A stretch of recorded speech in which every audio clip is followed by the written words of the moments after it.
Alrighty, we are back on the cube streets with a 4-on-4 cube draft. We're using Alpha Frog's cube, which is not the double power cube yet. I opened two pieces anyway, a Mox Sapphire and a Mox Ruby, so kind of a shame, right? Should have split them up over packs 1 and 2, but you know, I play with the hand I'm dealt, and sometimes that's just bad luck like this. And by that, I mean, we're taking a Mox Sapphire. Very happy about that. Passing to the sandiest of dogs, who's going to snap up the Ruby. And then Alpha Frog, who's probably going to take Grief, maybe take Smuggler's Copter, depending on what his first couple picks are. I'm battling alongside Shui, who I've never drafted with before. I don't know them at all. Adam and Frogerto, Gavin, battling against Sandydog, Dan, Mac the Knife, and Slacks. So we've got a good squad here, as always. And I'm happy to take Mox Sapphire first. Anything going to come back of note? 1, 2, 3, 4, 5, 6, 7, 8. Yeah, I guess maybe a Leovold or a Mishra's Bauble, plus some other mid cards. Where'd my Mox go? Get back here. All right, so this is going to be a pretty easy one ring. Okay, hold on. Solitude's also really good. I kind of want to take Solitude. I'm passing to Sandydog, who likes playing these cards, likes playing white, and honestly, I don't know that the One Ring is worse or is better than Solitude. In fact, I don't think it necessarily is.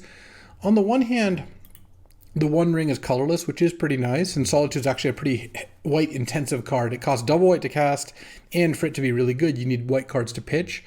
But Solitude is really busted. Just, it makes blink cards good. There's a decent chance I wheel Recruiter of the Guard out of this pack. Not like a guaranteed wheel, but there's a chance I do. Yeah, I don't know. It is close. I do like the One Ring, but I also really like Solitude. The tiebreakers, I'm passing to Sandydog. I'm just going to take the Solitude. Let's see how this goes. All right. I actually don't mind this because I'm going to take Blade Splicer now. And I think that had I taken the One Ring, I would be taking like a Raugrin Triumph. And I kind of like just taking a more focused card. Plus, having Blade Splicer and Solitude, especially with a chance of wheeling Recruiter, now Ephemerate or Touch the Spirit Realm become very high picks for me. Passing a Hallowed Fountain, Bolsa Citadel. Yeah, I mean, this isn't just the best pack anyway. And then now, there's Samwise the Stout-Hearted and Thraben Inspector. I really like both. Like, you can evoke Solitude and then Samwise the Solitude back to your hand. There's a lot that goes on. I think Samwise the Stout-Hearted is actually quite good. There's also Sylvan Library, but yeah, the best cards have been white. I'm glad I took that Solitude. 1, 2, 3, 4. Yeah, we're not getting either white card back, and I actually think I want Samwise more. Funny. Thraben Inspector is a beast. Like, I don't lightly pass the Thraben Inspector, but I think Samwise is actually better. Okay, this pack is a first miss for me. There's like Shallow Grave, Fallen Shinobi. I'm just not in a position to use those. Oust is totally fine. Rafine's Tower is pretty good. I might just take that. I already have a blue Mox. Esper is a good color combination, and Oust is just too low impact of a card for me to want to take here. And I think Rafine's Tower is better than Pentide Prism.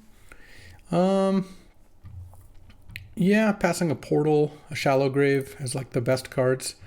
That's okay. We'll take Rafine's Tower here and get a start on some Esper combination. I think blue-white and black-white are both quite good, and then, of course, I could just be straight up Esper all three depending on how the packs shake out. But I actually do like this start quite a bit. Slacks also tends not to draft heavy white decks. It's possible he does, but yeah, one of the things I actually want to do, starting with this video, is detail a little bit about the drafting predilections of the people around me, if I know them. Like, again, I don't know what Shui is doing, but Slacks likes drafting combo decks. Jesse is very good and likes Exploration, Fast Bond, Academy, Bolsa Citadel, Tinker, that kind of stuff is pretty high on the list of what he likes to draft. Whereas I'm passing to Sandydog, who loves drafting mono white.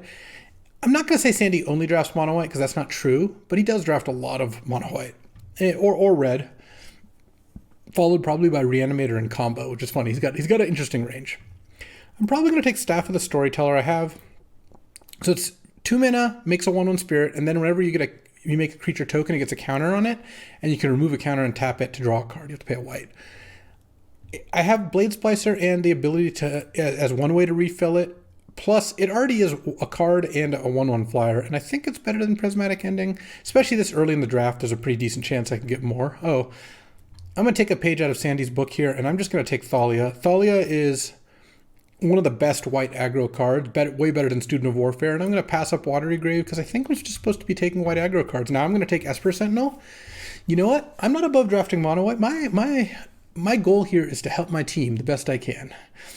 And in this case, it actually does look like mono white is a great place to be. Passing a Steel Seraph and a Wrath of God, but I think Esper Sentinel is just so good. All right, Hero of Bladehold Wield, so did Leovold and Mishra's Bauble, and we're now firmly in the Hero of Bladehold bracket. I think that's better than City of Traders. I don't really want Mishra's Bauble, it doesn't do much for me. Hero makes tokens for staff, but that's kind of irrelevant. And the reason I say that is if Hero ever attacks, then you're in great shape. City of Traders is good. I have 2 cards that are good with it, but I think Hero's pretty great. Okay, Recruiter Wield, I'm really happy about that. There's also Scrubland, but I don't even think I'm playing another color. And I think I like Selfless Spirit, 2/1 flyer that you can sack to make your whole team indestructible, versus Regal Bunnycorn. Not that the Bunnycorn's terrible. Bunnycorn with like Blade Splicer, Hero, Staff, like it gets pretty big, but I think Selfless Spirit is great. This Rafine's Tower, honestly, like, I kind of took it over Oust because I don't care whether I miss an Oust or not, and there's a decent chance I'll wheel it.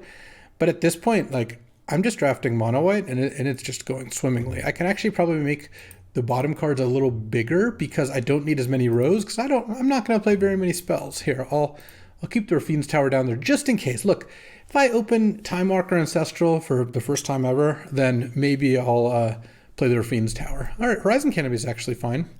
Don't mind playing this land. Late Fire Blast. Sandy could be mono red because I'm certainly not passing the cards to be white. But kind of the hope is that there's 2 scenarios that are good. One is great for me, which is Sandy's still drafting mono white behind mono white. Like he took the Student of Warfare and he took the Oust. Well, no, I guess I'm taking the Oust. Oust is totally fine. You don't care about them gaining life. By the way, in this deck, not that much because yes, you're an aggro deck, but you kind of win by getting unassailable board presence a lot of the time. So one scenario is he's still drafting white, which I don't think he is. The second is, and most likely, if anything, is he maybe took a white card the first couple picks, and then we're going to make him waste those cards. All right, maybe I am playing a little bit of blue because I'm not going to pass a Hull Breacher to Slacks. I would never do that. He just loves that kind of card, that kind of deck, and this card is just busted. Look, plus, what's the card I'm going to take for me? It would be Chrome Mox. I mean, I would straight up prefer Chrome Mox to Hull Breacher. But also, I have a Rafine's Tower and a Mox Sapphire. I could potentially play Hull Breacher. There's some decks that basically can't beat it. So, I'm going to take Hull Breacher. Don't really care for whatever else is in the pack here. And hope that we threw Sandy off balance. And even if we didn't, drafting mono white ahead of him is still good because it keeps him away from drafting the deck he likes to draft the most. All right, let's get these red cards out. This pack has Adeline, Sarah Paragon, Walking Ballista, Fairy Mastermind, but I don't really want to take a blue card here. There's also Armageddon. I think I'm going to take Adeline. Adeline is just the best card here. It's 3 mana for like a 5/4 that makes a token every turn. It's like the white Goblin Rabble Master. I don't have any of the combos with Sarah Paragon, like Mishra's Bauble, which we passed, or Fetch Lands, Black Lotus, but yeah, no reason to mention cards that I'm never going to see. And then I might wheel Armageddon. Yeah, I'm happy with that. This pack, no, nothing really for me. There's like a Wedding Announcement I could play, Guardian of Girapur. Those are both pretty mediocre. I might just hate the Vamp. One of the advantages, honestly, of being in White Weenie is I can waste a couple of picks on hate drafts, and it really doesn't cost me much because I'm going to get plenty of playables here. Okay, this is not an ideal pack either. There's Lingering Souls that I could maybe flash back off Rafine's Tower, which would be nice with staff. There's Othari Sun's Glory, which would require me put red cards in my deck, which I don't really want to do. And there's Birds of Paradise and Dak Faden as just straight up hate drafts. I'm not confident Jesse's playing green, though I didn't see very many green cards pack 1. I don't really want to hate. I don't care about a Birds that much. I don't think I'm going to play Phantasmal Image either. I think I'll just take Lingering Souls. There's a decent chance that I could end up with this card in my deck.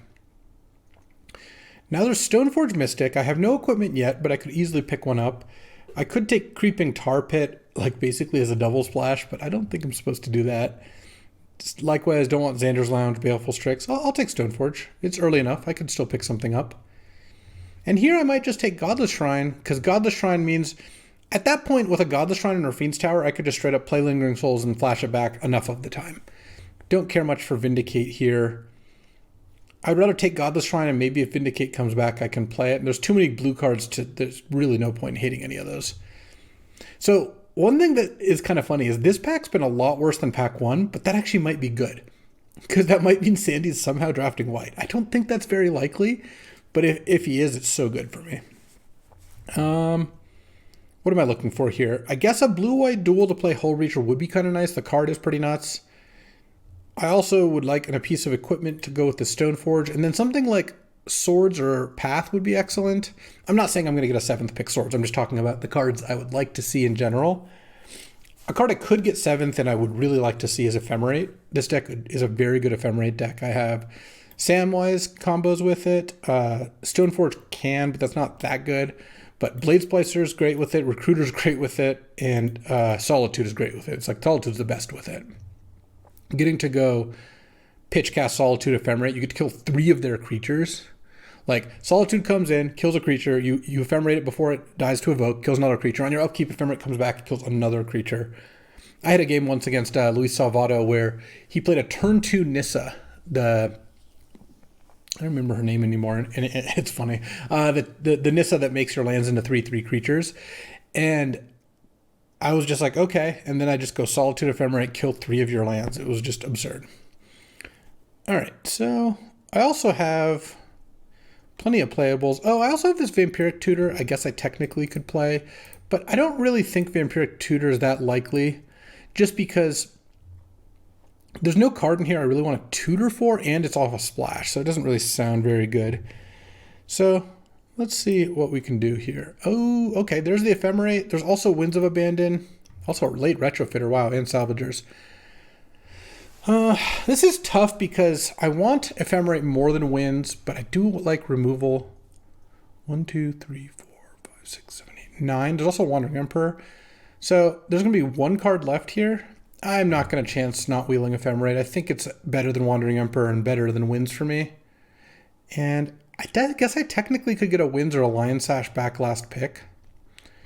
Okay, now there's Touch the Spirit Realm. Ooh, a new edition, Nexus of Fate. I'm sure Slacks is going to love that one. I kind of just want to take Touch the Spirit Realm over Celestial Colonnade. I do love Celestial Colonnade because just getting to crack in for 4 is awesome. But much like Ephemerate, Touch the Spirit Realm is a 2-mana blink. It's pretty good here. And I don't need to splash this Hull Breacher. Like, it's really not necessary. So I'm just going to take Touch the Spirit Realm and give up on the white splash. Mentor Wield, but this is an exceptionally bad Mentor deck. I have 1, 2, 3, 4, 5 spells right now. It's not very close. I think, since I don't care about Mentor and I really don't care about Elspeth, I think I'm actually going to take Inferno Titan because it's probably the best card against me. And Sarah Paragon came back. Sure, I'll take it. I don't care to hate an Abrade very much. Both white cards came back. So Sandy's not playing white. I'm just getting every white card. That's fine. Wedding Announcement is my inclination because it's good with staff and good against removal spells. Guardian of Ghirapur is nice with Blade Splicer. Samwise. I mean, it's nice with Solitude, but that's just kind of hard to do. I think I just take Wedding Announcement and have it just be a little safer. And then I'll play Godless Shrine and maybe play Rafine's Tower for just Lingering Souls. Though honestly, I might just cut them and just play a bunch of planes. Like, if I look at like this, I've got plenty of playables. Oh, I'll take an Othari here. Othari and Lingering Souls and Hull Breacher kind of hang out down here as I decide what to do with these like maybes, but I think that we're going to get plenty of action here regardless. I'm not playing any of these, so I'll just hate Escape from the Wilds. Escape to the Wilds. And let's see. Yeah, I guess I might play Vindicate. It is a good card, and passing Jesse a last pick Trinket Mage isn't ideal, but you know, it's fine. If I end up short on removal, I'll play it. All right. I suppose I wouldn't mind a Black Lotus, but I'll take a Mox Jet too. There's also 4th Eorlingus, but honestly, I don't mind passing that because, first of all, I'm not going to play it. I don't think Sandy's very likely to be able to put this card in his deck. No one's taking white cards. I got an Othari back with like 3 cards. So yeah, we're going to take Mox Jet. Oh, and a Black Mox is really nice. This is a good pack though. Sandy's probably going to take Entomb. He does like Reanimator, and so that's a shame, but it's not like passing a Mox Jet is better. So let's see. 1, 2, 3, 4, 5, 6. Yeah, there's if I care, there's a chance I will see, almost, not a chance, almost a guarantee that I will see Chrome Coast. I don't think Path to Exile is very likely to wheel, but you know, it is possible. This pack is good, and I really do think I'm the only white drafter. I think Lingering Souls might be good enough now that I have a Mox Jet that I'm playing as well. I end up with 2 straight up free black sources, and if I want to play Rafine's Tower, I could have a third. Well, this isn't free because it comes into play tapped. Shame, I love Fable. I also really like Fable with, Wheel with Hull Breacher, but we're not splashing blue and red in our mono white deck. I will take Wasteland though. Wasteland is really sick in these decks, especially with 2 Moxes. Land Mox Thalia, they play like a tap land, and then you're just like Wasteland it. I mean, Samwise it back obviously is gross, but even just Wasteland it, play anything else is really good. And then I'll wheel Swift Reconfiguration or Usher of the Fallen almost guaranteed. Be very surprised if it didn't. Plus, I'm passing 2 good red cards to Sandy, so he can take one of the 2 if he wants, as well as like a Dothy Voidwalker and Exhume. So passing kind of a lot of reanimate stuff, which I don't love, but that's okay. Right now, we need a couple more playable, but we'll get them. We already have some that are like lined up to wheel here. And yeah, you know, I probably could wheel Mother of Runes, but like, why am I even trying to do that? Like, what's the advantage? I could take an Arid Mesa, and let's see, 1, 2, 3, 4, 5, 6, 7, 8. Yeah, I mean, Mother of Runes would wheel. What does Arid Mesa do for me? It makes Sarah Paragon better. Fetchlands and Sarah Paragon are good. I also could potentially play Othari if I wanted to. I guess this pack is really strong. There's Remand, Misty, Underground Sea, Emrakul. Those are 4. Deluge is 5. Feywild Caretaker, this is a 3/4 initiative card that makes a 1/1 flyer at the end of your turn if you have initiative. That's 6. Chain Lightning, Goryo's Vengeance. I would really be surprised if Mother of Runes didn't wheel here. I mean, we'll see, but... Oh, now I can take Comet. I just took Arid Mesa. Comet is a busted card, and there's no other cards from here for me to play. If I can pick up like one more red-white duel, I'd be really happy. I'm passing so many Reanimator cards, but again, I just can't do anything about that. Okay, what do we got here? This one's not great, but oh no, I can take Mana Confluence. It's just going to cost me less because I'm probably not going to play against aggro very much. It can cast Comet, Flashback, Lingering Souls. I'm passing a Tolly and not loving it, but you know, so be it. And oh, I like Get Lost, but I love Intrepid Adversary. This card is just overperformed. 2 mana, 3/1 lifelink's already like pretty good, decent. But then the fact that sometimes you just play this for 6 mana and just they lose the game is so good. I don't think I want to risk not wheeling it, even though I wouldn't mind Talisman. And then Get Lost can almost assuredly wheel, or at least has a really good chance to. Don't care about any of these. I'll just take March. March is fine. Okay, one more pick. Stoneforge Mystic currently is hitting the bin here. Othari Sun's Glory is probably good enough. I'm actually pretty happy I took the Arid Mesa. Sarah Paragon's borderline, but I have Wasteland, Arid Mesa as nice little combos. Resto Angel or Unexpectedly Absent. Resto Angel seems pretty good in this deck. Yeah, I like Resto. And I have kind of a lot of removal. Like March and Absent are both similar. Oh, Path Wheeled. All right, that is sick. All right, Mother of Runes is going to wheel for sure. Usher of the Fallen wheeled too. Okay, well, this deck is shaping up to be really good. I mean, I was the only white weenie player. That's usually a good place to be. Being the only player in a very good deck or a very good archetype is not a bad thing. Let me tell you that. So I do have to cut a couple cards. Actually, right now I don't have to cut anything, and this is not playing Vindicate, Hull Breacher, or Rafine's Tower. That's fine. I don't need to do that.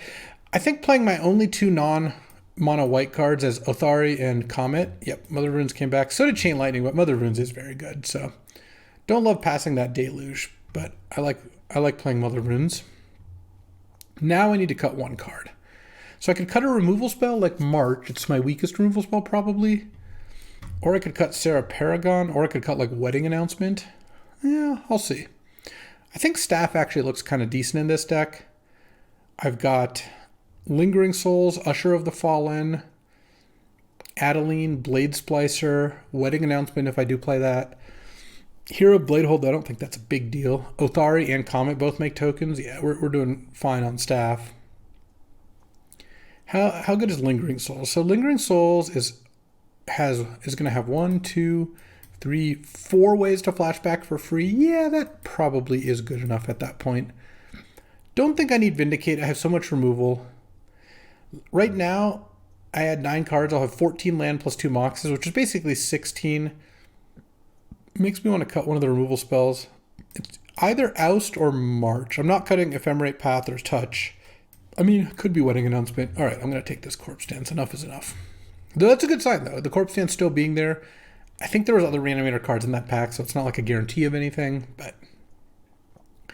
Samwise with a fetch land and a wasteland, too? Oh, yeah.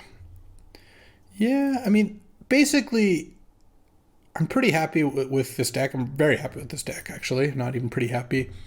And I'm going to cut one of these 4 cards on the bottom, because I think I want to play 17 land. It's also kind of nice that I'm playing 17 land, or, well, 15 plus 2 moxes, same thing. But I also have Wasteland and Horizon Canopy, so I have 2 different lands that kind of cycle. Bitter Triumph seems really good. This is a new addition from Lost Caverns. It's a removal spell that kills creatures or planeswalkers, and you can discard a card. So in Reanimator, that's pretty nice upside. All right. Oh, no one's kikiing, I guess. All right, well, I mean, this deck did go really well, so I'm happy enough with that. And I don't think that... I don't think I'm really missing anything. So let's see, let's build this out and decide what the last cut is here.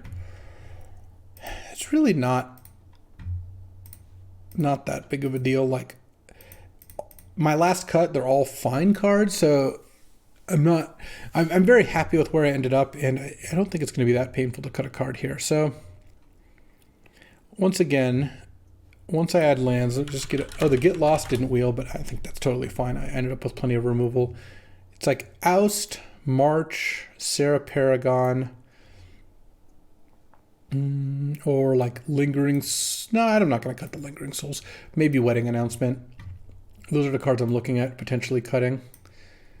And I'm not going to play any non-white lands except for 2 mountains, maybe? That's probably not too bad. Because that leaves me with 4 red sources for 2 red cards. Honestly, let's see. Well, I do have 2 non-white moxes, so I guess I probably can't go too much harder. Because right now, this leaves me with 3, 4, 5, 6, 7, 8, 9, 10, 11, 12 white sources, which is pretty good. The 3 colorless lands plus the 2 mountains is making me a little nervous. Yeah, but 12 white sources is probably fine. Like if I drew 3 lands and 2 of them tap for white, that would be totally fine. Yeah. I guess I probably don't want to take March out. I think March being able to kill like random artifacts is pretty strong because it's just a removal spell that works. It does something against a creatureless deck. So I guess maybe I just take out the Oust. I think the 3 drops are really good with 2 moxes. Things like turn 1 Wedding Announcement just sounds disgusting. So, all right, I think this is what we're going to do. Well, let's get to it. This deck looks sick. Alrighty, let's take a look at our teammates' decks. And great news, by the way. This is Frog's deck, and he has the Entomb. So all the Reanimator stuff went right by Sandy. Kind of curious what Sandy's on. I think maybe some kind of red aggro deck. I'm not sure. But... Frog has Entomb, Reanimate, Itali, From the Catacombs, Mana Leak, Miscalculation, Flash, Snuff Out. Just a great deck. So I'm very happy with this. Adam's deck is, it's a deck. You know, it's got a Mox Diamond that I hope he draws a lot. It's basically red-green. He's going to end up playing the Sneak. I advise him to do that. Sneak, Woodfall, Primus, or Atroxa. It does have Minsc and Boo and Exploration to power it out, but like just kind of awkward mana. Though Fable, Chandra... Oh yeah, I guess if the Fable went by... No, Sandy's Storm. Sandy's got to be combo. I think he took the wheel over the Fable. This deck looks okay. Not expecting big things, but, you know, welcome to be pleasantly surprised. And then Shui's got a red-black, like, aggro mid-range deck. Slight Reanimate theme, but, like, some cheap creatures with Croak's Bone Crusher Giant, Kolagon's Command, Decadent Dragon, Shield Dread, just classic red-black stuff. All right, I am on the draw against Sandy and mulliganing, so that's not ideal. Yeah, I will keep this hand, and oh, this is tough. What do I put back? Oh, honestly, I just put back mountain. Oh, no, no, no. I can't do that. Because I can't fetch a red-white duel, so I need to fetch plains. So I guess I'll put back Intrepid Adversary. I don't think I'm supposed to put back Wasteland. I really just like the curve of Adeline or Staff into Adeline, because he goes turn 2 Staff. If I draw a white source, turn 3 Adeline, attack with the token, make another token. Staff gets another token. Like, I like all those things. Hopefully Sandy doesn't see anything too damaging. The worst card Sandy could see would be like an Ephemerate or something. Oh, so Sandy is playing black. Okay. Not Reanimator, though. Yeah, so maybe like Storm Combo or something along those lines. We'll have to see. Because it didn't take the Entomb or Fable. Yeah, taking the Staff really makes this draw bad.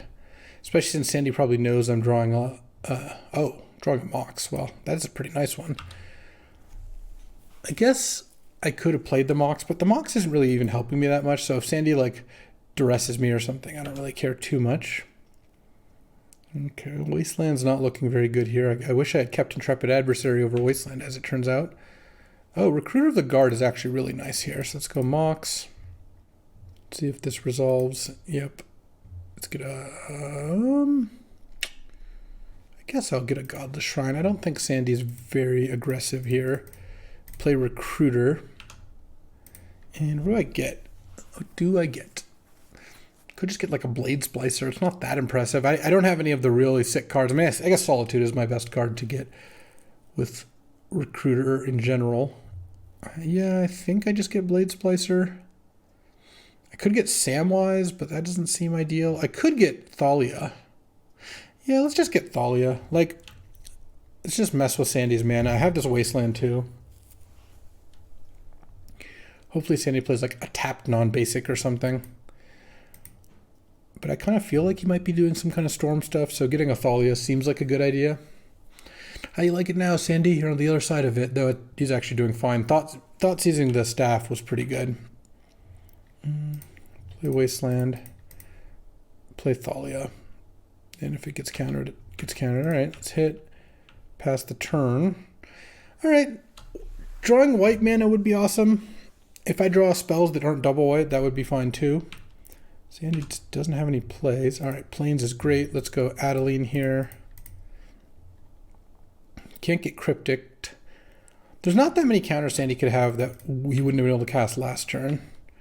And then I'm putting him on a really fast clock now with a Thalia in play. And I have Solitude backup. Not sure how good that is, but you know, it does maybe protect me against like a Through the Breach or something. What do we got? The One Ring. Okay. Yeah, that's fine. I'm gonna touch the Spirit Realm on the One Ring, I think. I think I'll leave Wasteland up. You can draw a card if you want.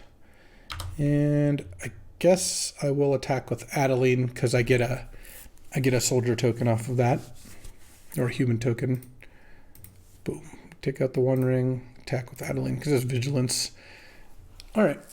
And I still have Solitude up, which is nice. I could have played Selfless Spirit, but I don't think a sweeper is like the first thing I think of when I see this mana situation here.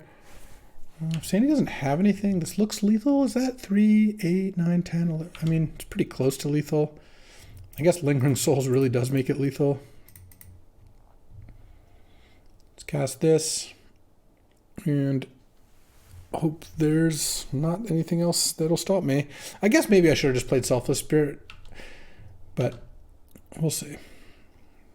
Yeah, because I think with just one extra creature, like if this was a Selfless Spirit before 5, 6, 7.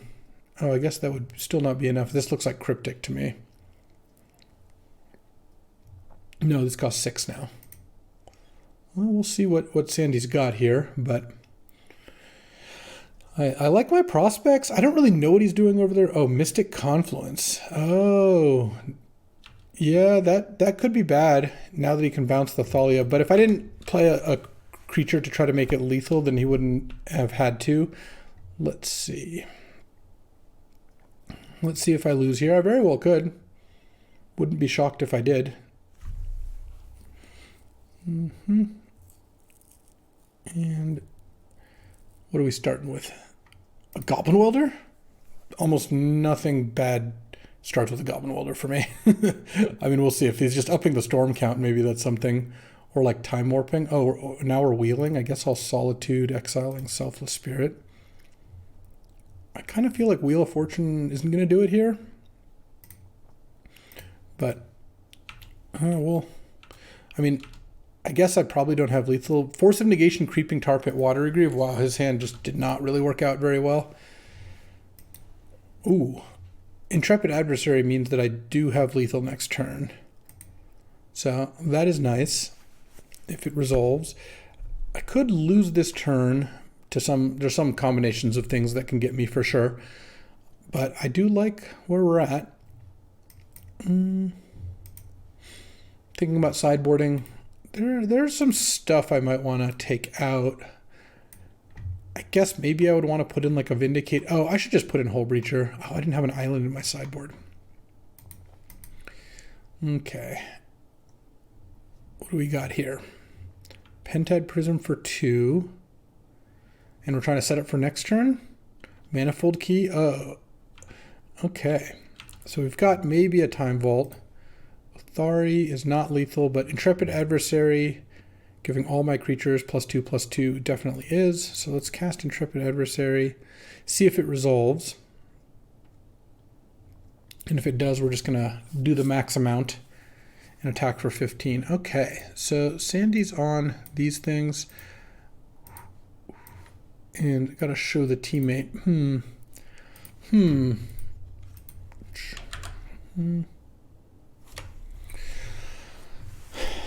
Yeah, I guess. Well, actually, do I need an island? Hold on. I think if I put in Rafine's Tower, then I actually can just swap out planes and put in Hull Breacher. I really don't think I need Sarah Paragon very much. It's just really bad against this sort of thing. And I could put a Vamp or a Vindicate in. Because right now I have 1, 2, 3, 4, 5 black sources. Yeah, that's enough for Vindicate. Vamp is a little bit weirder. All right, let's take out Wedding Announcement. I'm basically taking kind of like the slow value cards here. And I still keep Ephemerate, I think. Okay, I kind of like that. I don't think I want Vamp in. I'll consider it, but I like the idea of Hull Breacher here. It just feels like that'll be good. I could also cut Wasteland. I didn't see a single non-basic. Let's actually start by doing that. I think, as we saw last game, I almost got screwed by not having enough planes. I guess I never ended up actually getting punished for it, but it came very close. If I couldn't have cast Adeline the turn I played, it would have been really annoying. No, I guess I played Recruit of the Guard instead of Adeline the one turn, so yeah, I even did get a little punished that game. All right, time for me to play turn 1 Hull Breacher in response to Sandy's turn 2 card draw. Okay, this hand is... I mean, I'm going to keep this hand. Turn 3 Vindicate, turn 4 Comet is still okay. If I draw a Mox, this hand pops off. If I draw 2-drop, this hand becomes pretty good. So I think that I run it. Sandy's mulliganing. I also just hate mulliganing against decks that have like Thoughtseize and counterspells, because when their intention is to like trade cards with you, which Sandy's looks like kind of a hybrid control combo deck, but any hand that I mulligan and get Thoughtseized is just going to be worse than this hand, because this hand's pretty decent against Thoughtseize. It's still going to have 2 good spells left and the lands to cast my stuff. I'm not cracking the Arid Mesa yet because I'm probably going to get a mountain with it, but I could get a Rafine's Tower with it depending on how the game goes. Like if I draw a mountain this turn, I probably will. All right, so Sandy sees my hand. Ooh, Mox Sapphire, what a draw. He saw my hand and saw that I didn't have that last turn, because now I get to Vindicate your island and then play Comet next turn. That is my plan. Hopefully I don't get Thoughtseized here. Goblin Welder? Yeah, that's fine. Oh, see, look, I drew Mountain, so now I just get to play Comet. And zoink. Let's see, what do we got? 2 squirrels. All right, I'm just going to attack with both. I don't care if the Welder attacks Comet for 1. And hopefully Sandy doesn't go like Mox or some Pentad Prism, Wheel of Fortune, discard like a monster to weld back. Oh, it's just nothing? Okay, well, let's start by...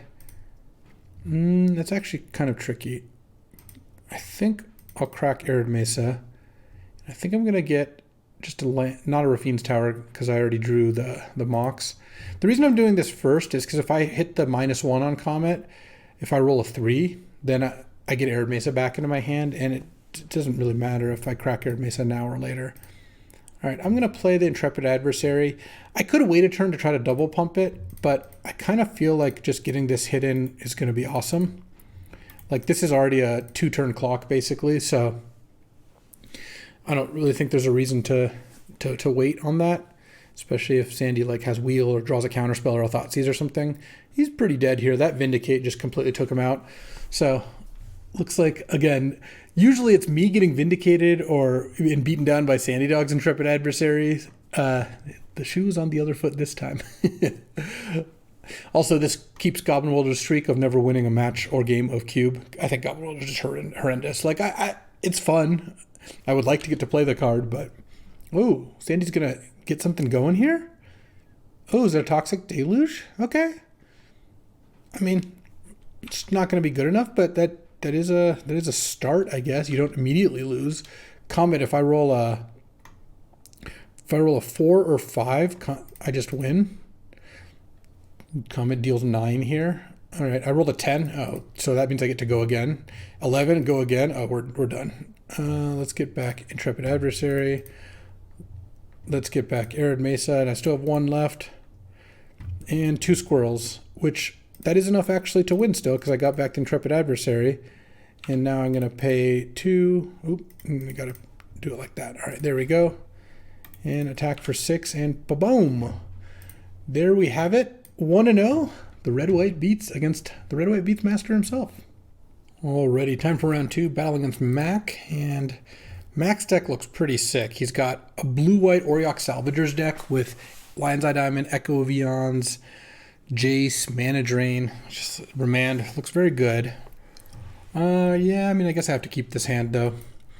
Really was hoping for a Mox draw to get out ahead of things, but turn 2, Intrepid Adversary, turn 3, Wedding Announcement. I mean, that's fine. Mac also has a Mox, by the way, so hopefully he doesn't draw it. And if I draw a Mox next turn, it's still actually disgusting, because then I get to go turn 3 Comet. Though I guess if he has 2 blue mana up, makes me less excited to play good cards into it. Let's hit with the Intrepid Adversary and cast a spell into Mana Drain.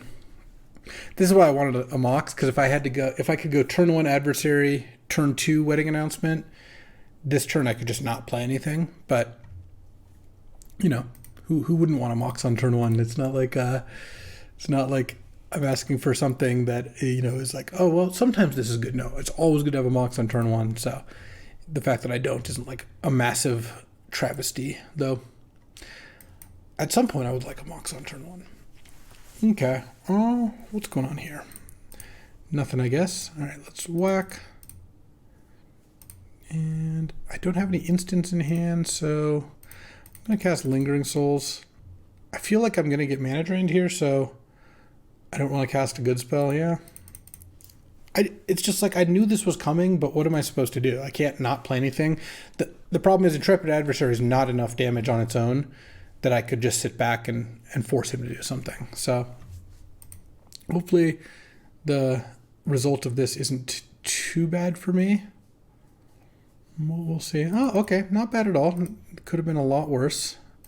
Play a land. Yeah, now I just go for the high impact play, I guess. And hopefully he doesn't have Snapcaster. No, Remand is fine. I don't mind Remand. It's certainly better to get that remanded than to flashback Lingering Souls and get that remanded. Next turn, I guess I'll probably play Comet again. Dak Vaden? Oh, that's pretty weak, actually. Like, yeah, you get to draw 2, discard 2, but I have no artifacts to steal. And I'm probably going to get to play Comet next turn. I wouldn't hate a land here, because it would let me leave up Path to Exile, which reduces the odds I die to Auriok Salvagers, but I don't know how close he is to going off with it. So his combo, you get infinite mana off Lion's Eye Diamond. You do have to discard your hand, but Echo of Eons lets you then draw 7, and with infinite mana you can probably win. Or Chromatic Star lets you draw your whole deck afterwards. Okay. Teferino. I'm still going to play Comet, though. It's just the highest impact play. All right. Boom. What do we got? Oh, we're nugging? Choose a creature or player. Wow, I can't even nug the Dak Faden. All right. Just going to attack Mac. I don't really see a reason to kill Dak Faden or to attack Dak Faden for non-lethal. If I could have dealt 5 to Dak Faden with Comet, I would have.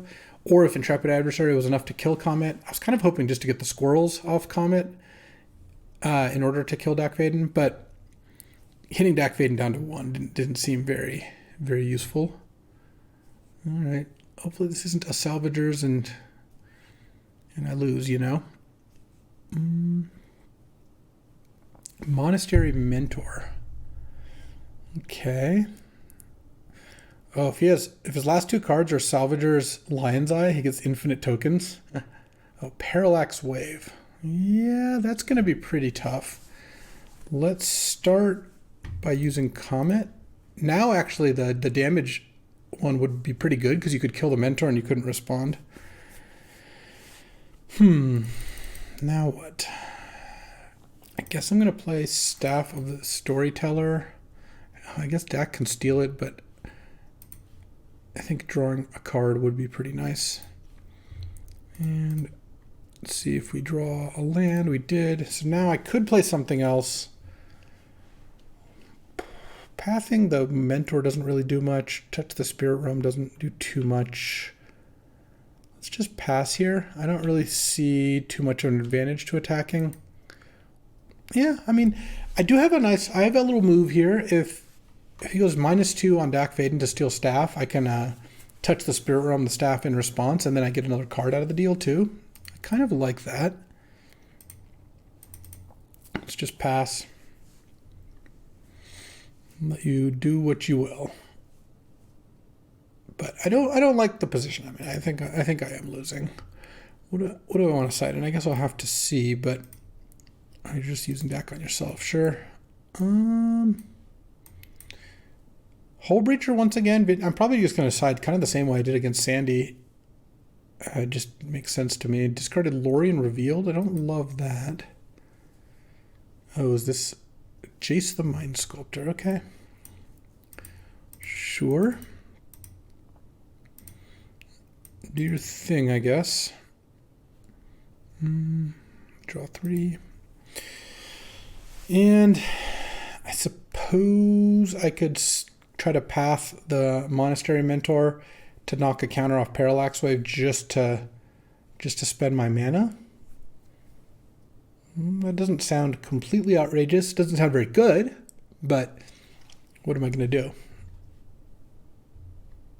I mean, I could also have pathed it earlier, I suppose, but I think this is fine. I don't know. I don't think I'm very likely to win this game from this point, but keeping path up means I can maybe save Comet depending on what Mac does. Oh, it's just Parallax Waving everything.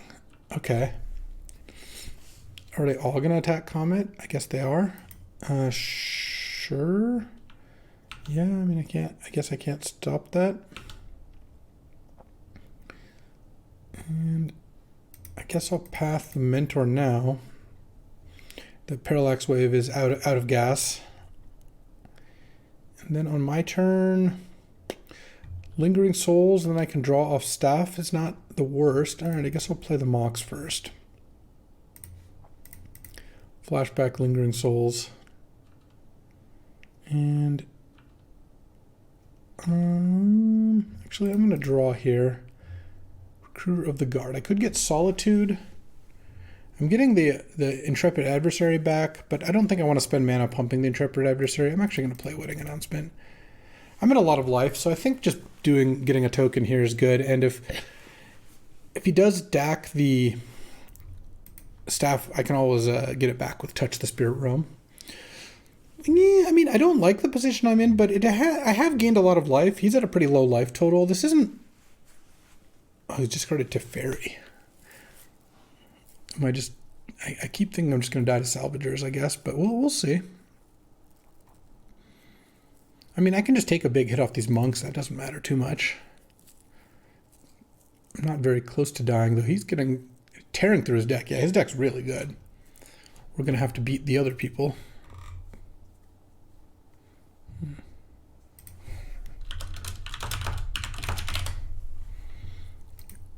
Okay. And there goes Salvagers.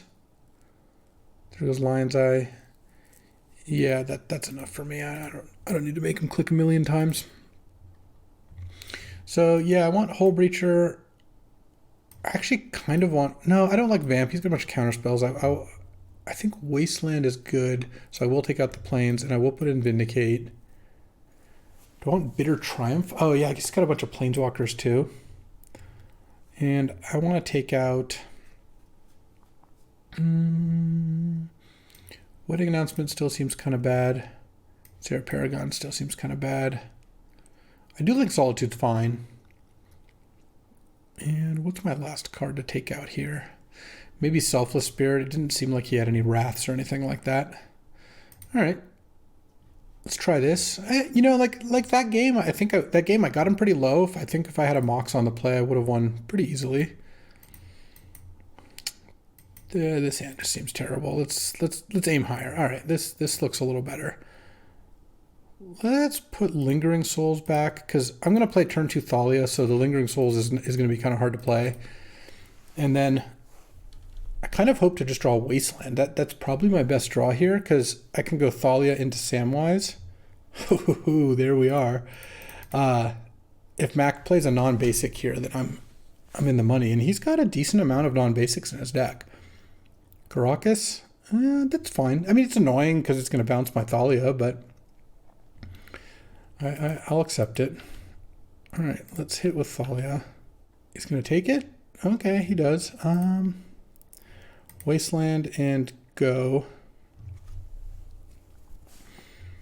Okay, let's go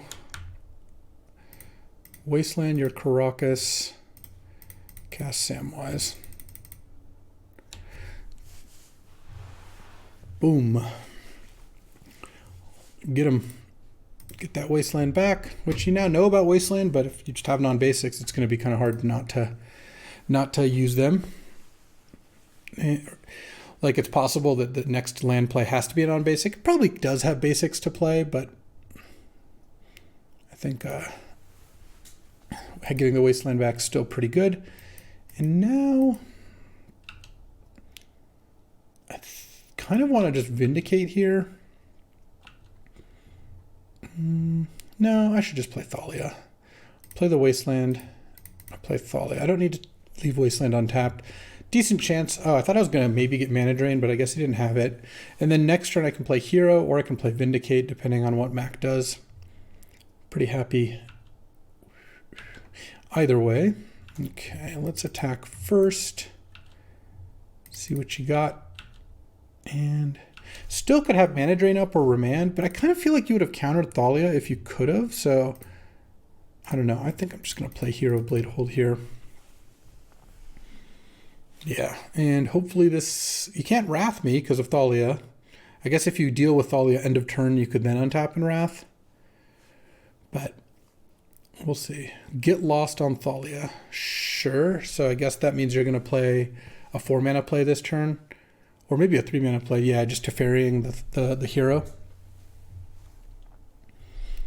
Ooh, let's go Samwise on the Teferi. And I'm going to play Hero, but I guess I'll start by map tokening the Samwise. Intrepid Adversary. Do I want Intrepid Adversary? Yeah, I don't mind drawing Intrepid Adversary. That's probably fine. Let's play Hero Blade Hold here. And I'm going to attack for a lot of damage next turn. Though, if Mac... I guess one of the cool things about Intrepid Adversary is if Mac leaves mana up and I just cast Adversary, it only costs 2. So if he counters it, then I'm not out 6 mana, which is kind of nice. Preordain is a great start for me. that I don't mind so much. Now you can't really play too much here. Land. Currently this is 3, 6, 7, 11 damage. Let's map token the Samwise then, because that's going to be lethal if I hit a spell. Yeah, I'll put Bitter Triumph in my graveyard. All right, I'm just going to go for lethal now and then leave up Hull Breacher. I think that makes the most sense. And then if he's got a way to kill the hero. Oh, interesting. Beginning of combat. So now I can go Hull Breacher and crew the hero of Bladehold. I don't love him seeing I have Hull Breacher, but it forces him to crack Star right now, which is nice. He might not have Remand. Oh, it's Fairy Mastermind. Sure, that actually, I don't care too much about that. This resolves crew 5, crew with those 2. It's just so much better if I can get a hero of Bladehold hidden. And then hit for 7 here, have lethal out. We'll just pass. I don't really think there's a big reason to play the Intrepid Adversary. And I have a Hull Breacher in play, which cuts off a lot of the stuff he could do anyway. All right. Go into game 3.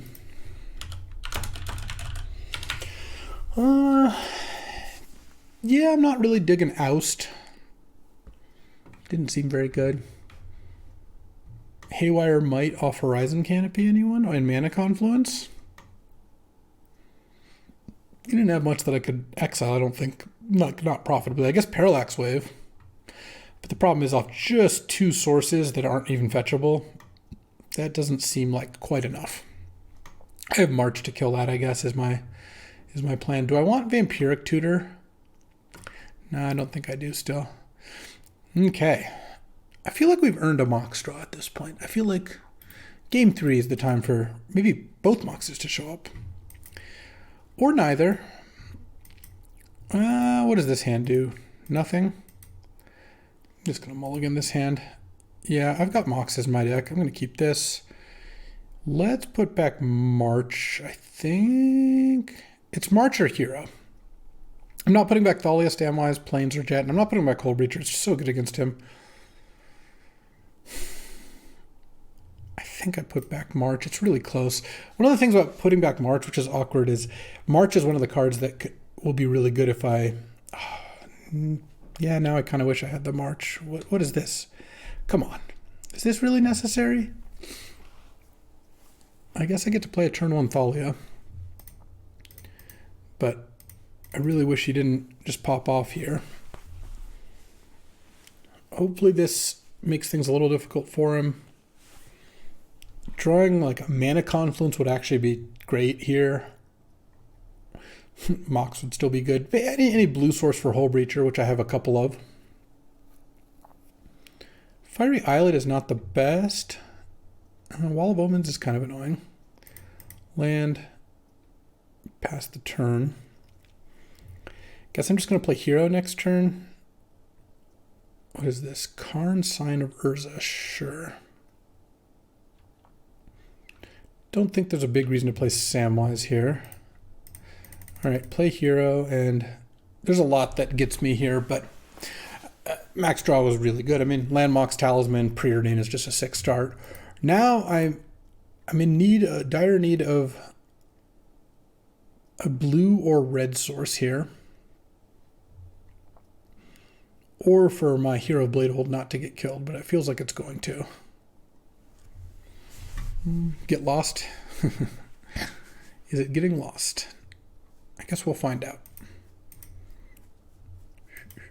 And let's see, we've got 2 cards I can't cast in hand, and Samwise, as good as Samwise isn't doing a whole lot here. One thing I could do here is I could Samwise to make Hero of Bladehold into a Ring Bearer, and then it would not be able to be blocked by the Construct token, which is kind of nice. The Wall of Omens would still be able to block it. Okay, what is going on here? Yeah, okay, that is get lost. Now I drew the Mox.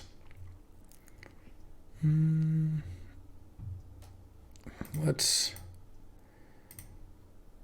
map token, Usher of the Fallen. Yeah, I'll put that in the graveyard. Play a Mox and then pass the turn, I guess. Don't love it, but I think Hole Breacher is good enough that I should try to, like, one of the ways I can win this game, which I'm really not that likely to. Yeah, you can have a Plains. Is nabbing like a Lorien Revealed with Hole Breacher. So I'm going to try for that. I'm going to take 8 here. I don't love that either. But what are you going to do? Okay, Lorien Revealed. No, this looks like little Teferi. Oh, Auriok Salvagers. Sure. All right, let's Hole Breacher. Or try to. Hopefully this isn't... All right, so now I guess I'll map token this. No. I'll keep Solitude on top, I guess. And I think I'll just play the Hole Breacher now. Pass the turn. So now I guess Karn can kill itself to make another token. It's going to be the plan here. Oh, Caracas. Okay, yeah, we're done here. That's fine. All right, 1-1, and hopefully our teammates can beat other people because Max Deck's pretty good. It's going to be hard to beat him. Alrighty, so this is a bonus round here. We're going to be playing Slacks next round. He's our last opponent. He's currently down a game to my teammate, Alpha Frog. So we're going to watch Frogerto battle Slacks, and Slacks, it's exactly what I mentioned during the drafting portion. He drafted blue-green with a bunch of extra turn stuff and Courser of Crufix. In this case, he's got Time Walk, Time Warp, and Time Vault. Time. So hopefully he doesn't assemble any combos here. But Gavin, the frog, is in fact up a game. And obviously a critical game here for our draft, since I think Mac's going to 3-0, but I think we've beaten all the non-Mac players. So hopefully that continues. Malcolm, Alluring Scoundrel. This is the nice new addition. You can do it instead of Suspicious Stowaway or side by side. Either way, a 2/1 flash flyer looter that after the 4th loot actually starts playing the cards for free, which is awesome. Surprised Frog didn't have anything here. Does he have flash end of turn? Please tell me he does. No? All right. And one of the things I'm kind of trying out here, so let me know how you like it, is watching critical matches. And in this case, this is our last opponent, so I want to watch it. I figured might as well. Ooh, Endurance. So this card's really good in this matchup because Frog has a bunch of reanimate effects, or at least a couple. But given that the Malcolm's in play, just wants to put the pressure on. So now Mana Leak on Endurance, probably necessary if you have no removal. Otherwise, you're taking way too much damage. But this looks kind of bad for the home team here, since... Oh, are we about to get Shinobi'd? Oh, Fallen Shinobi off Malcolm. Let's see how this goes. Hit and Collective Brutality Island? Okay, that's really not so bad. You get to Brutality, which is going to be good, because Gavin has tons of spells in his deck, but you can't play the land because you already played a land. Jesse, just the most disrespectful compilation of lands I've ever seen. All right, let's go Brutality, and I think he actually discarded the Boseiju as well to make it, or maybe not. Oh no, the Boseiju, no, that didn't get looted away, so I guess he did discard it. Magic Online is pretty bad about showing you the modes. Yeah, it looked like he drained for 2 and took Flash out of hand, leaving Gavin's hand with From the Catacombs, Counterspell, Feywild Caretaker, and now Thief of Sanity, which I assume you got to chump with here.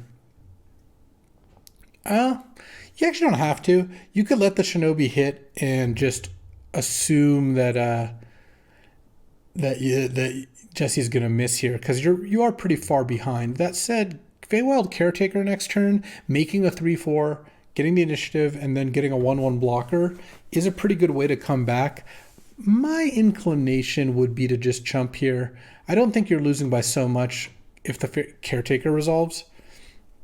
And there's so many cards that if you let Jesse hit them with Fallen Shinobi, you just straight up lose. Like, obviously on the high end, Itali or like Triplicate Titan just end the game. But even something like, I don't know, a decent creature and a land is still kind of bad for you.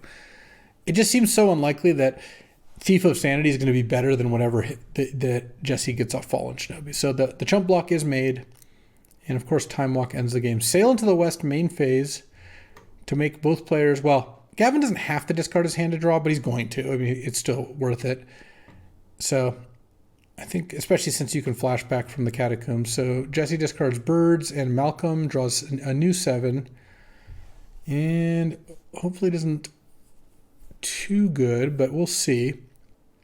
So now at the very least, you can get the initiative twice by flashing back, or escaping rather, from the Catacombs on the Feywild Caretaker. So you would get initiative, you'd get initiative again, and then you'd make a fairy token end of turn. That doesn't sound too bad as kind of like the worst case scenario.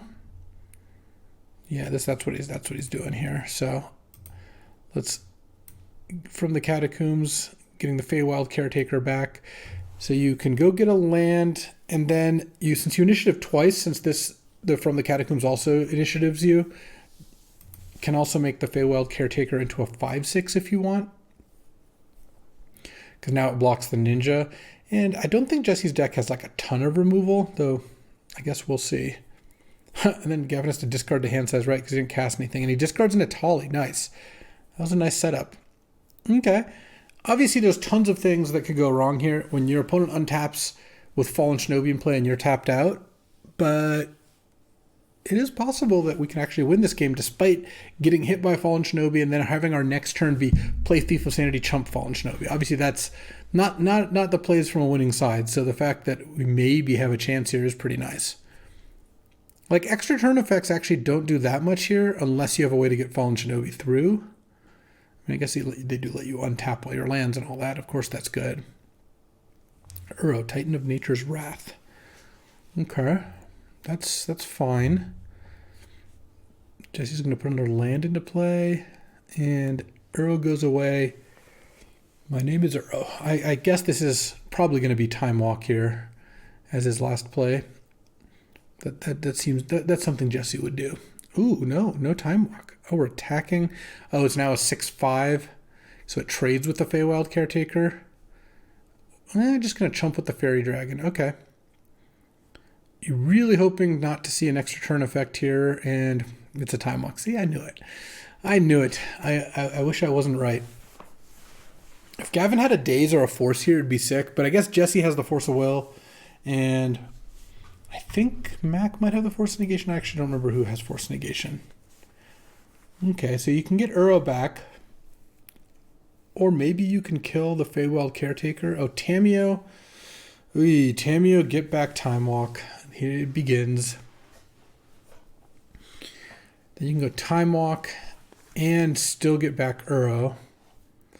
And now that basically ends the game because getting Uro back and then getting to attack with Uro, I guess you don't necessarily have another Time Walk lined up on board, but Jesse has Eternal Witnesses deck as well and Time Warp, so I don't believe Gavin's very likely to take another turn in this game, especially with a Restless Vinestock there. And now you could attack with the Shinobi to force it through thanks to, or force the trade rather thanks to Exalted.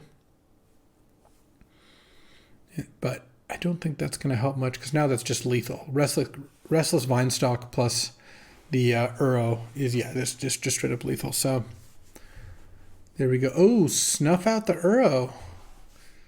Not going to be enough. I think the Restless Vinestock's actually still lethal with the Noble Hierarch, but of course, might as well take an extra turn while you're at it. So here we go. Go into game 3 here, and let's see how game 3 plays out.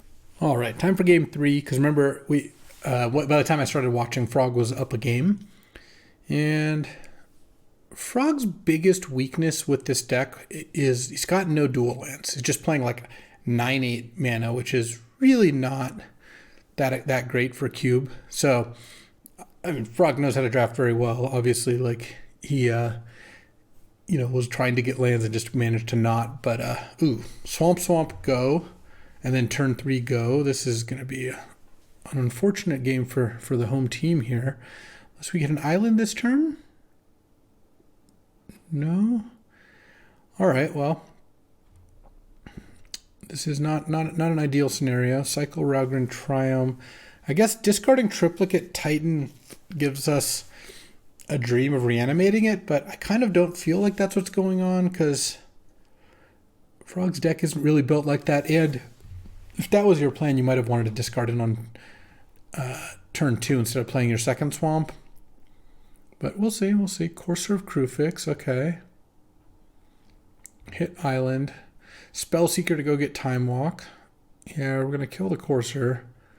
But I guess if this turn involves animating a Triplicate Titan, we could be in business. Otherwise, I think the game is basically just over. Since Jesse has 7 cards in hand and is going to, we know has a Spellseeker on top. Oh, we're animating the Courser, trying to hit a land. Failing. Inquisitioning. Okay. Taking Orcish Bowmasters, leaving... Wow, leaving kind of a bad hand. Huh. As it turns out, getting the Triplicate Titan would have actually been better. I'm not saying that that's what Frog should have done. That's just the way it is broken up here. Okay, if Frog has another animate spell and can entomb an Atali... Like, that would be pretty sick. And right now, I mean, Jesse's on all lands plus Spellseeker. Has Time Walk plus Garrick, so, like, this is going to be a big turn. All right. Island off the top is really nice. It's definitely a start here. There's where all the islands are hiding. And another hand disruption spell would be awesome. Like, Collective Brutality here would be amazing. The other thing is the Spellseeker is actually pretty dangerous with the Restless Vinestock out. My estimation of Vinestock has definitely gone up. This is kind of close to Celestial Colonnade levels of power, where not only does it attack as a 5/5, it also makes a 1/1 into a 5/5 or a 3/3, makes like one of your small creatures bigger, or if they have like a 6/6 out, you can make it into a 3/3. So I do like all of that. Okay, we're entombing Atali. Shallow Grave Atali? Ooh, Life Death Atali. All right, what are we going to hit? This is a big one. Hit Tezzeret the Seeker and Treachery. Oh, Treachery on the Spellseeker untaps all your lands. I'm not really sure what Tezzeret does for Gavin. Hold on, I actually have Gavin's deck over here, right? So let's take a look at that. Oh, it can go get Baleful Strix or Smuggler's Copter? Okay, that's really not that bad. So now Tezzeret could -2 to go get a Baleful Strix or a Smuggler's Copter. And has a bunch of monsters out. So like attacking with the Vinestock doesn't do much. You get to hit Garrick for 2 here. And wow, this is quite the comeback. I didn't think this was possible. Gavin was just on Swamp, go. Let's see. Gavin is drawing a Swamp next turn if he doesn't shuffle here. But I think I wouldn't really understand if Tezzeret didn't get minused here, since he's got multiple artifacts to go get. I guess you could plus it, but pumping all your artifacts up to 5/5 doesn't really do anything when you have no artifacts in play. So, okay, looks like we are going to -2 it here. Oh, we're doing it for 0. Huh. Just to shuffle. Interesting. I don't understand that, but whatever. Okay. Time Walk. I mean, when you can't attack with Vinestock and you don't have Spellseeker in play, like the Time Walk line here is a lot less frightening. Obviously, I'm never going to say that like Time Walk is not frightening, especially against a deck that could just draw Tameo or... So Jesse's got 4 cards in hand, Time Walk, and these 3 lands. He's going to have to cast the Time Walk. But Malcolm can't attack here. Thief of Sanity can just block it.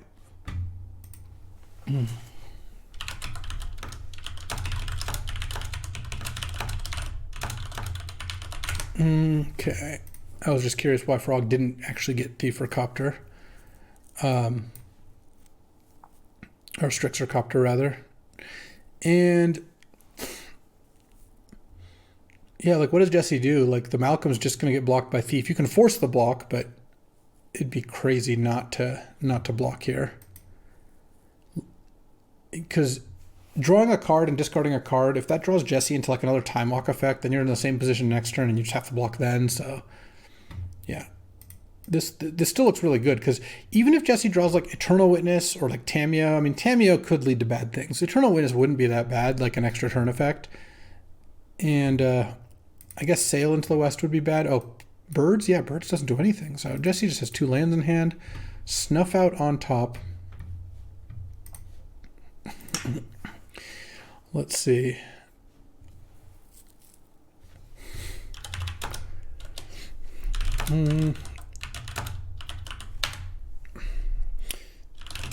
Yeah, it looks like Gavin basically is like, oh, I boarded Copter out and forgot I had Strix. Totally reasonable.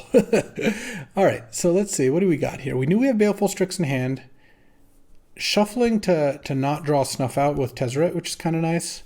Tezzeret Courser is like kind of a weird little mini combo, both of which are Slax's cards, which is funny. And then if the top card's a land, you can play it off Courser. If the top card is a good spell, you can play Baleful Strix to draw it, or a bad spell. And then that might hit a land after that. And then Flash, huh? Flash isn't probably that exciting at this point. Yeah, no, both of his big cards are gone. But Itali's going to be able to rumble. I guess the Restless Vinestock is pretty big. I would have been inclined to keep the Snuff Out just so I can kill this thing. But also, if you find a counterspell, you just basically lock up the game. Ooh, Shui is 2-0. Very nice. So I'm 1-1. Shui's 2-0. Puts us at 3-1. And Adham is 1-0. So we're at 4-1. Looking pretty good. Baleful Strix hit the land. Now we have Flash plus 3 unknowns in hand.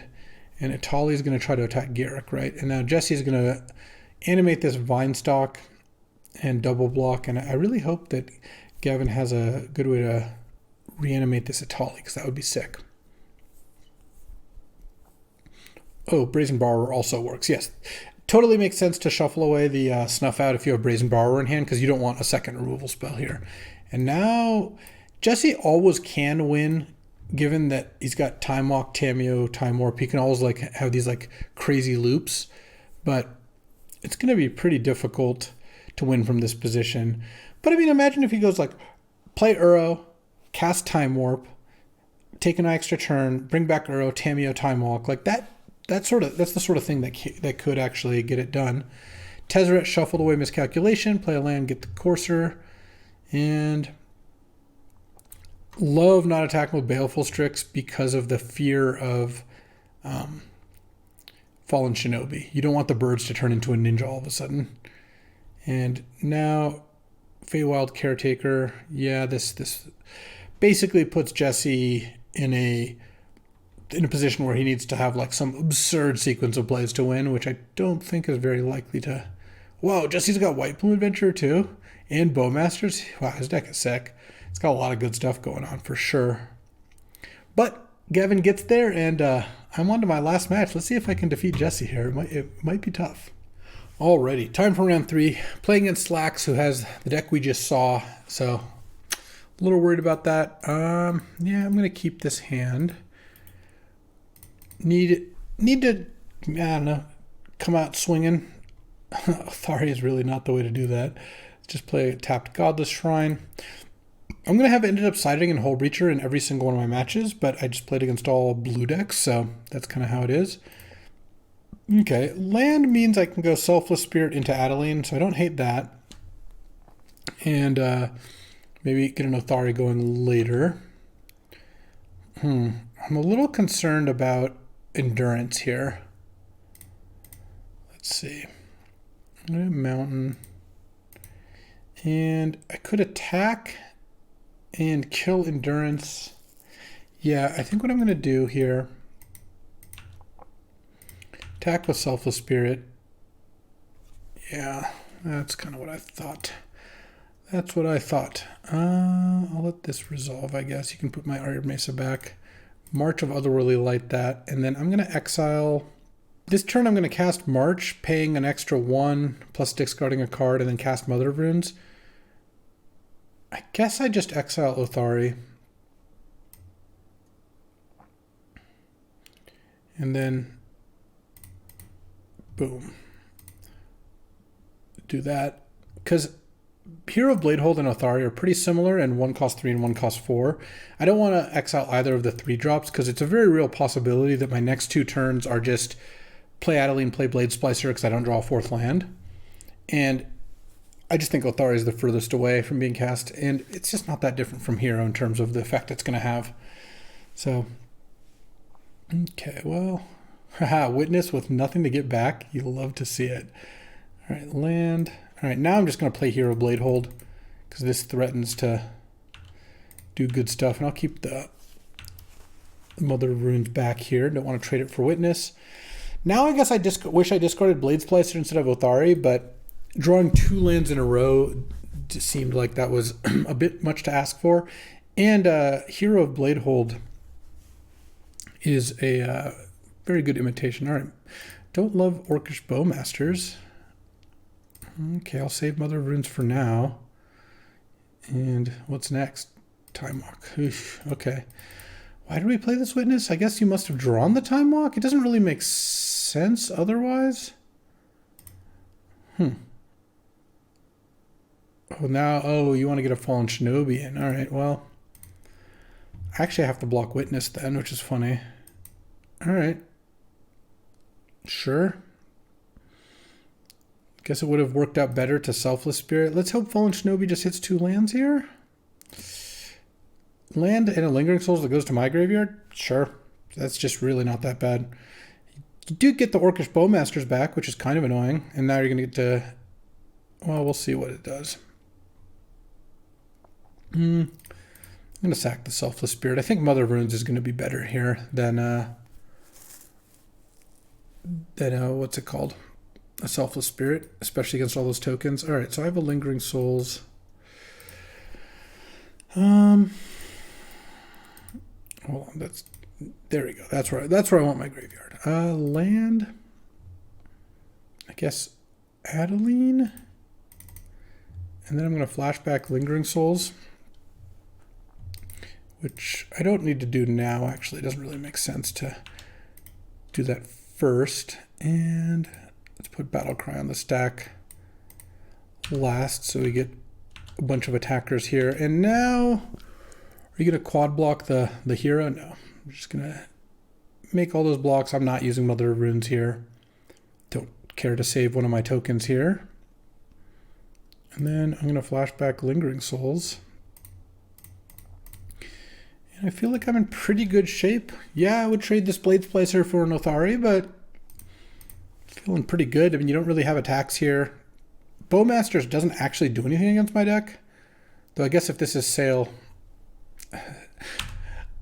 I shouldn't have even said anything. I don't have to discard my hand, so I'm just not going to. Because if I do that, then this thing just triggers 7 times, so let's not do that. Okay, well, you get to draw a new fresh 7.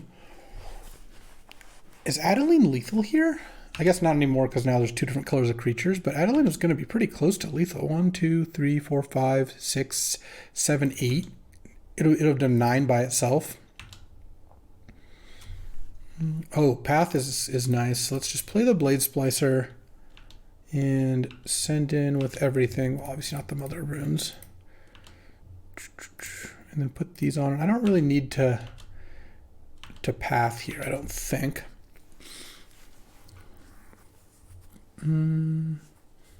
Sure. And then I'm gonna chump there and take 8 down to 5. Yeah, I'll save the hero here. I'll give it Pro Blue, I guess. I don't think it really is too risky to save the Hero of Bladehold there. And we are up a game. Yeah. What do I do about all those extra turns? Nothing really. I will put in Hull Breacher, and I don't really want Bitter Triumph all that much, to be honest. Wasteland still seems fine. Oust. Oust gets rid of... Oh, he's got a bunch of mana dorks. He has birds, noble. Yeah, Oust is okay, but it's really bad against everything else. It all has flash. It's like Orcish Bowmasters and Fallen Shinobi and Endurance. Yeah, I guess I don't really like that very much then. Bowmaster is going to kill my 1/1s, and I can't do anything about that. I guess I just generally think Wedding Announcement and Sarah Paragon are my two slowest cards against these like all combo decks. I guess I'll put Vindicate in my deck. Because why not? I think that's better than Bitter Triumph. I don't really want Vamp. All right. Well, let's do it. Let's see what we can get up to here. And on the draw... What is our ideal hand? Well, our ideal hand is just probably turn 1 Thalia.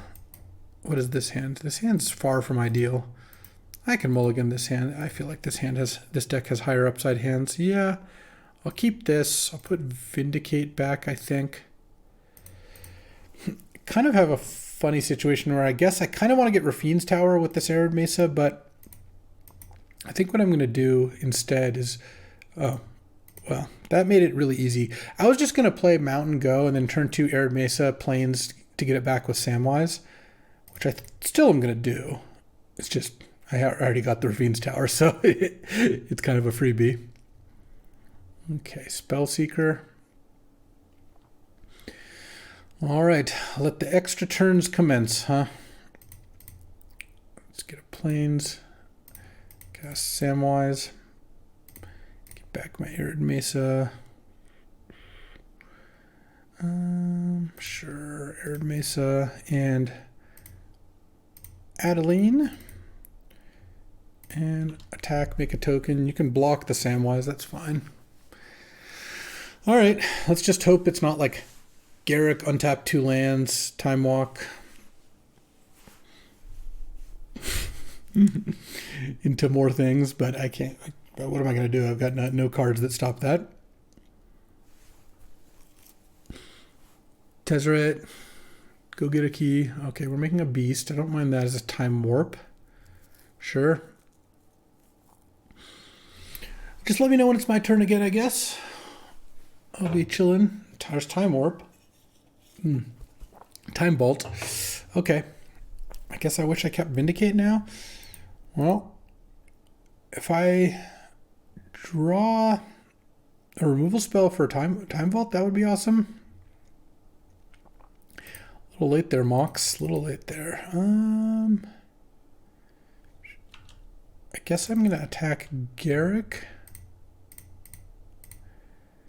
And do I want to path? No. If you want to block my 2 tokens, that's fine. You can block and chump to keep Garruk alive. That's okay with me. Okay. And play a Mox. And play Hero. I'm going to leave Path up, though. I just lose to Tezzeret, so if that's what's going on here, then that's what's going on here. Sail into the west end of turn. I'm not going to play Path, because if I draw March here, then I can kill the Time Vault. So I'm hoping that's the case. Solitude. Yeah, that doesn't do a whole lot for me. So I lose straight up to Tezzeret. Oh, wow, he had Orcish Bowmaster. Oh, he couldn't cast the Bowmasters. Yep.